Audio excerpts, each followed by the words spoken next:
তো আসলে আজকে আমি এতটা খুশি, আমি কয়েকদিন যাবৎ অসুস্থ ছিলাম। তো আসলে আমার আজকে সবচেয়ে প্রিয় খাবারটা আমার বাড়িয়ালি বানাইছে। কিন্তু আমি আসলে বুঝতেই পারিনি যে জিনিসটা আমি পাবো, কারণ আমি রুটি সবচেয়ে বেশি পছন্দ করি। এই যে রুটি, আসলে আমার রুটি এত ভালো লাগে। আর রুটির পাশাপাশি যদি নিরামিষ হয়, মানে সবজি হয়, মানে এতটা ভালো লাগে যার কোনো সীমা নেই। তা আসলে আমি কিন্তু রুটি অনেক পছন্দ করি। আমার মানে কতদিন আমি যদি বলি কয়টা রুটি বানায়, তো মানে গরম তো এই জন্য বানাতে চান, আর রুটিটা পছন্দ করেন আমার বাড়িয়ালি।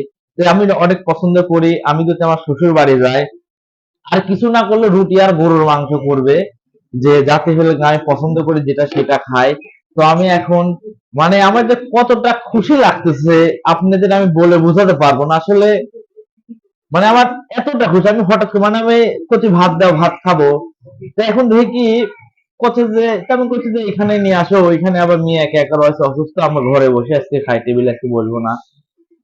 তো এখন দেখি রুটি আর সবজি নিয়ে চলে আসছে। আসলে মানে আমি যে কতটা খুশি আপনাদের বলে বোঝাতে পারবো না। যে আসলে এই যে আমি অসুস্থ হয়েছে, আমার মেয়ে অসুস্থ হয়েছে, আমার বউ কিন্তু মানে সারা রাত জেগে থাকে।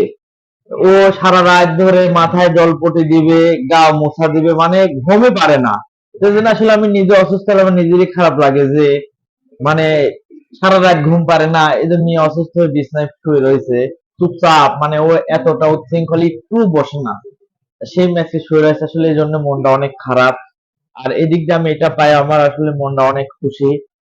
তো আমি এখন খাবো। তো আপনারা সবাই সুস্থ থাকবেন, আমাদের পাশে থাকবেন, আপনাদের পাশে আমি থাকবো। এভাবে আমরা ফেসবুকে সবাই একসাথে কাজ করব সবাই।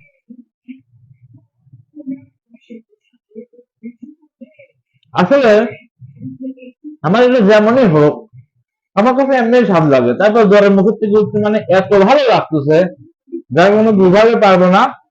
যে সবাই ভালো থাকবেন।